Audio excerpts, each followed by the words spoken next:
All right, guys. So today we are doing part one of our nitrous install. We are going to put nitrous on the z06, and let's look at some of our goodies here. I've got a bunch of old parts that I had sitting around. I just gathered them all up. I had an old Standalone from C5. I had a carbon fiber bottle that had a leak, which I'll have to change the gasket on here, and we'll see that. And then I had a bunch of like brand new NX stuff, some old stuff from an old Viper that I had that I never put on. And so I've got a lot of parts here. Can probably put this nitrous on here for relatively cheap. And also have a mother bottle for that I put nitrous on other vehicles. So I've got that. So I already have nitrous capability here because pretty much everything else has nitrous on it. And I use basically kind of like it's not gravity per se, but it's just a pressure feed. To fill the bottles. I just use a high temp, high pressure area to a low pressure area, and that's how I do that. So anyways, so that's our plan. So this is gonna be part one of our install, and part three will be going to the track and seeing what she does. So stay tuned, like and subscribe, and let's get started. So quick update, waiting for O-ring for a bottle. I've sourced all my big hoses. I need 2 of each. I was able to find those for the double throttle bodies. And also I was able to get my jets for basically took the jets from the 50 for the single and then just got 2 of those so that would be 100 shot. And then there's also a 75, and so I took those and that'll be a 150 shot. So 50 and 75 for each. And then also I found what would be 100 shot each for a total of 200, which will be, you know, maybe a crazy wild pass. But so the next thing to do was try to find a mount for my basically my standalone fuel system. So I needed a piece of aluminum, so I took a little decorative piece I had, cut a quarter piece off, and then I bent it and made a bracket. So now we got the standalone mounted. Okay, so basically mounted over here, sets flush, it's level.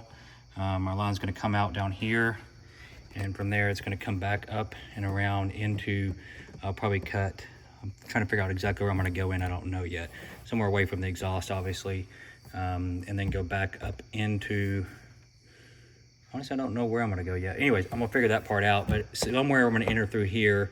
I took the carpet out on this corner because you can take that out just since this is where my standalone sits, and then I also took the connector and put a Delphi connector on it. So it's now got a Delphi connector just for a quick disconnect.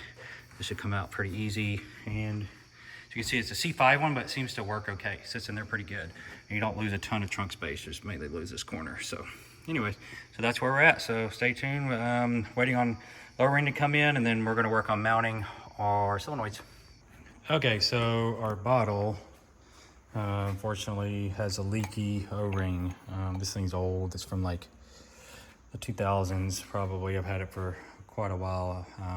Anyways, I've got regular ones. I've got a bunch of these, but they're so damn heavy.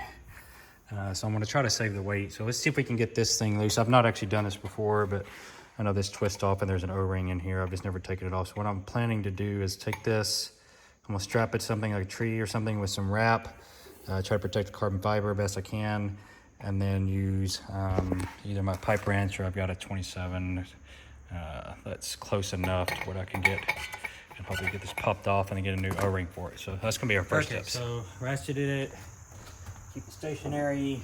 I probably could have put some stuff underneath here, but I did 2 straps, and then now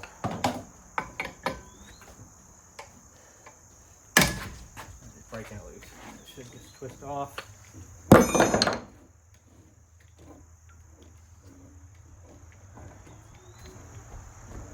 Now we're going to measure this O-ring.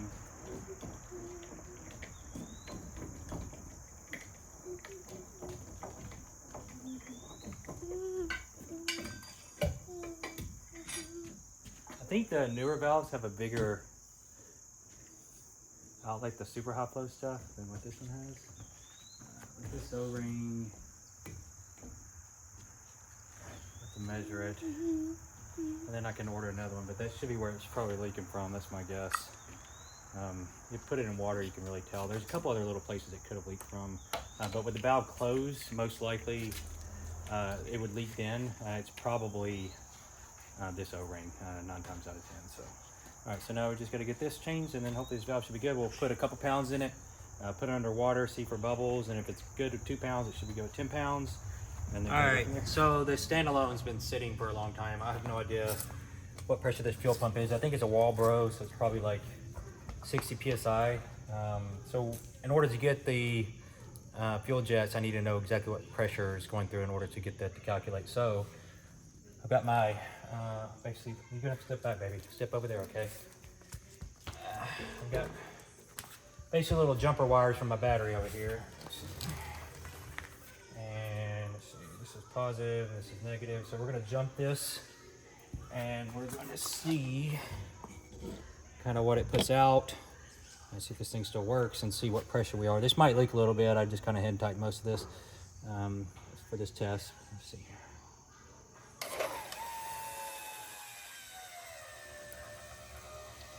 So about 60 PSI. 50 to 60 PSI. Okay, let's try it again.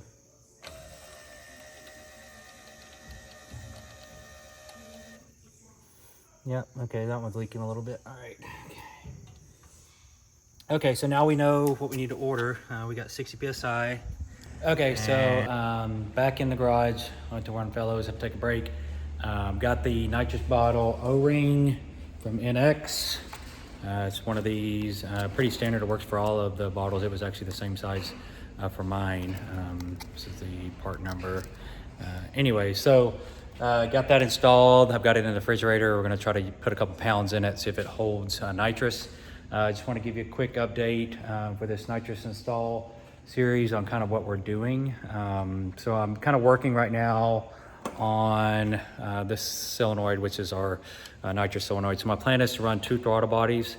So I've got a split down at the bottom, painted my mounts black, and then I've got my purge set up, which comes off the purge side, and then you have to cap the actual purge port on the purge.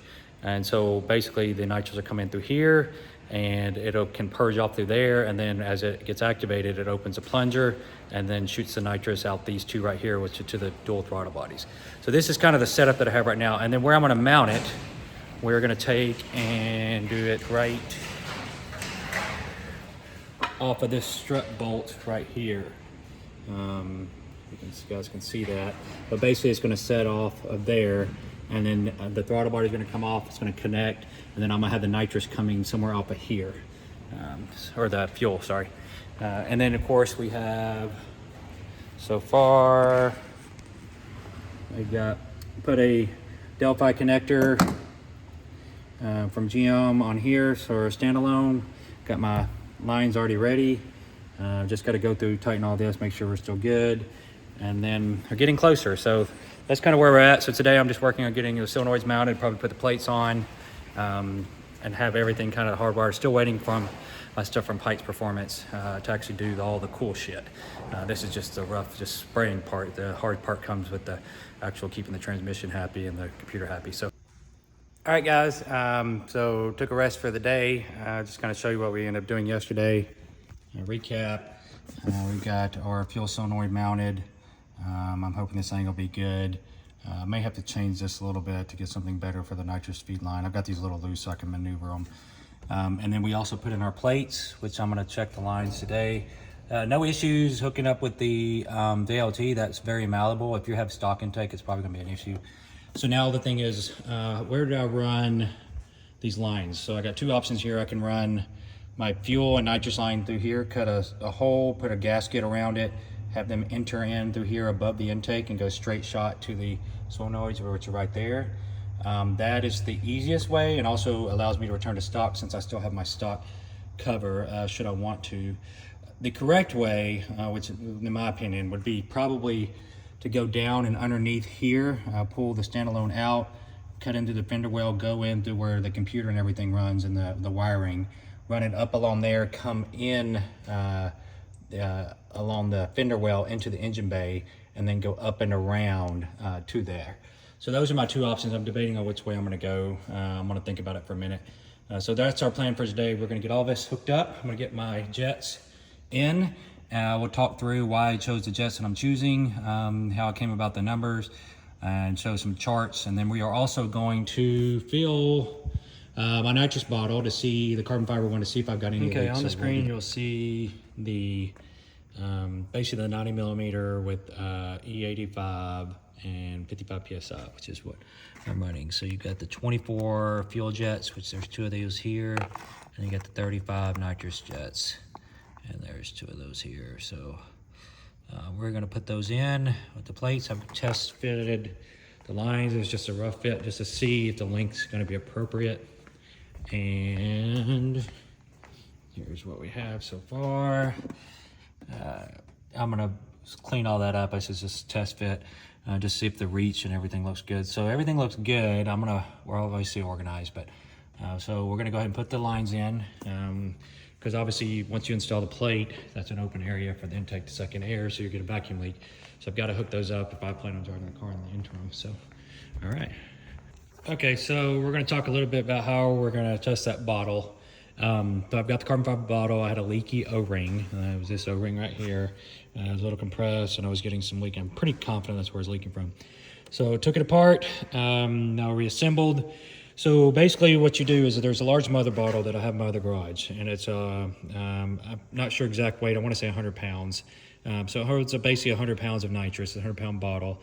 And in order to get the gas exchange without a pump, which pump introduces air sometimes, generates a lot of heat, but it is a better way to do it. It's also expensive. It's like about $1,000 for the pump. But you can do it using gravity, which is what we're gonna do. So basically I have a bottle heater here, okay? And this has a, basically one of the Delphi plugs. And then I've got, there's I ordered a CNC cut. Basically all this is it allows these 2 terminals from a Makita battery, which you see here, you got your terminals to make contact, and then it allows you to completely take out every bit of that battery and put it into this heating coil to heat the mother bottle. And I actually use this in the car because I don't want, if you've ever had nitrous, these things drain, the bottle heaters drain a ton of battery, and you'll end up running your battery dead. So this is what I found to be an easier way. Is this good on these batteries? No, but they're relatively expensive. So usually you can throw one of these on here, just usually a 5 amp hour, and it'll heat the bottle pretty well. And that's pretty much all you'll have to do per race. So it's easier to just take one of these, put it on there, heat the bottle, take it off, and you don't have to worry about your battery in your car. And then in order to see how much gas you've had exchanged, use a scale, which I have here. What I'll do is I'll set the bottle, my carbon fiber bottle, and I get a baseline weight, let a couple pounds get in there. Once it gets 2 pounds heavier, I'm gonna take it off, and then we are gonna set it, submerge it in some water to see if there's some leaking air. And so that's how we're gonna test that bottle to see if we're good. But this is the little bottle heater setup. I'm actually gonna run this on my car. It's a neat little trick thing. This is the guy, JC Race Stuff. I don't know if he still does it or not, but this was years ago that I bought this. I'm sure there's something better now. And you can get it for all your, like, you know, basically DeWalt batteries, or if you want to do it for Milwaukee or whatever that may be. So next step, we're going to go get the bottle out of the cooler, and we're going to go see if we can do some transfer. All right, so bottle is nice and cold. We're going to give her a shot. Okay, so I got mother bottle, got a filter. I got my line, I've got this cool, it's set up for me. I had to get some adapters, so it may not be cold enough. And so I've got it on my scale that's zeroed.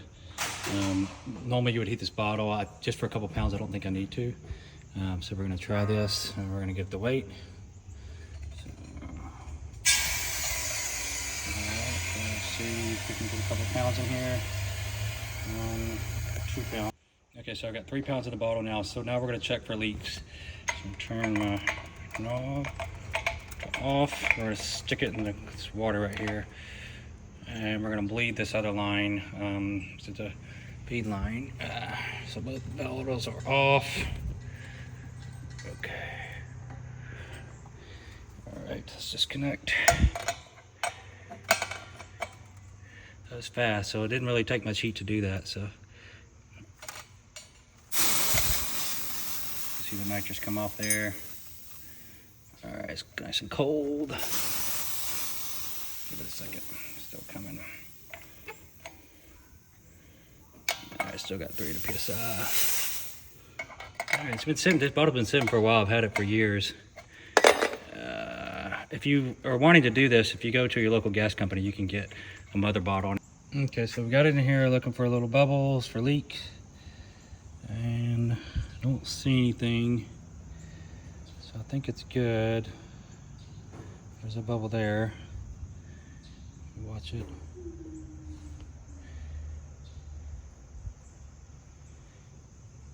I don't see anything. All right, so I think we solved our issue. Now I could feel okay putting more nitrous in there. I'm just gonna let it sit in there for a few hours, just kind of come back and watch it. Rear wheels off so we can get to the inner fender liner. I do want to do something real quick, just for you guys that want to go 19s and maybe a drag setup. So these are 345 Toyos, R88Rs on 19. These are, I think, MC5s, Fords Light. And then I've got my 21s with a factory tire. These already saved, basically these are BC Fords. And if I remember right, these saved 4 or 5 pounds off of stock, just from basically the rim alone.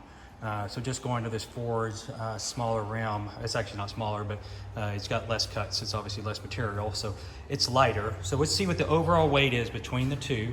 See which setup's lighter and how much weight am I saving by going to this drag pack. So I got my scale 0. We're gonna roll these on there, kind of get a baseline. All right, so 65.4 is the weight combined, wheels and the tire. So now it's, and we have 67.9, so we'll say 68. So at least almost 3 pounds, 2 3/4, something like that. 3 pound difference in rotating mass, that's pretty significant.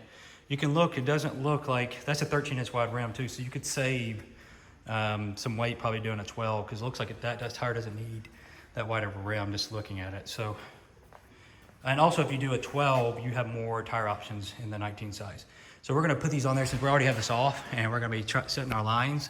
We're gonna go ahead and put the drag pack back on there, just to have it ready for testing. So I'm gonna remove the inner liner here, and then we're gonna get access to where I'm gonna try to drill and try to get these lines to run and kind of get an idea. A couple things, you've taken this inner fender liner out. There's hidden bolts under here that connect. You've got some on the inside up here, up here, up here.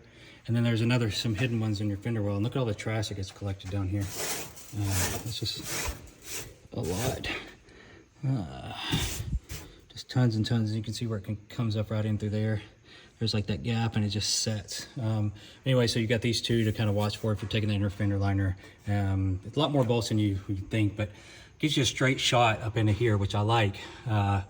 I just got to figure out where we're coming in at. I think these rivet points, I think this is right here, the actual spot. So I'm gonna probably be drilling somewhere up here. I just got to make sure I've got enough room to where the tire's not going to come in contact. I might have to go to the side. So anyways, that's it. So down here, we've got rivet and rivet. And so there's this base plate down at the bottom where there's that single rivet. And then you look over here, that's it. So this is a good spot because I can come in and out right here and then follow along and stay away from everything. Suspension wise, this looks like, honestly, I'm not sure what that is. And then I could at least run along and get away from the wheel well to where the tires should not be anywhere near where I'm going. I like how the factory did this to the wiring. They kept it up and above. I could technically come out, go over, down, and then around through following the OEM stuff. But that's a tight fit. Could probably do it with the nitrous line. I don't know if I can get away with the fuel line. But either way, that's my cut point right there. Okay, mark my spot. Here we go. I'm gonna look at my drill as it comes through first. Make sure the screw on the inside. All right, let's go look at it real quick. Okay, we're good. I'm gonna continue on.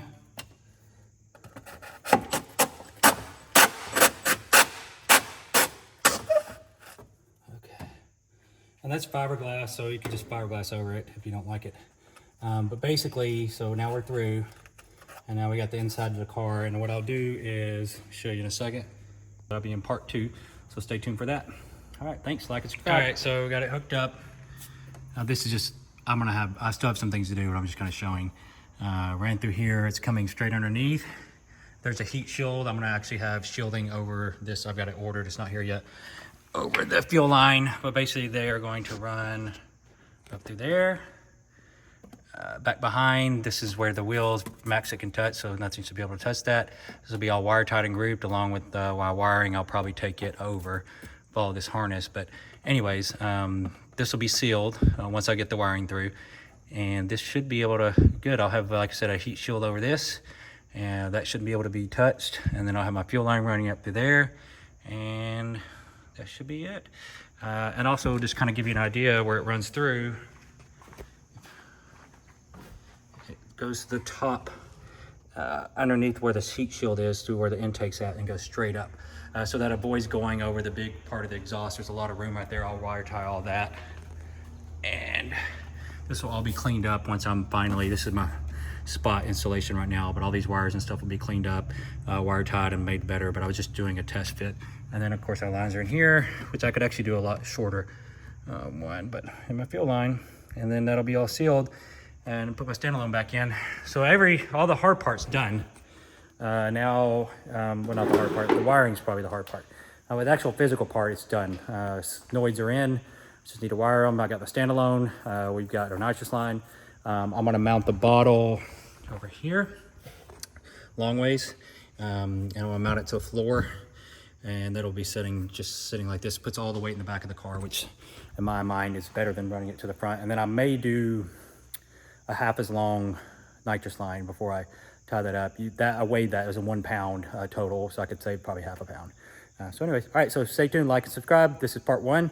Part 2 will be the whole wiring part, and part 3 will be the testing. So join me if you want to kind of see how this goes, and if you're interested in doing it to your car, this may give you an idea of how to do that. All right, have a good one. See you guys.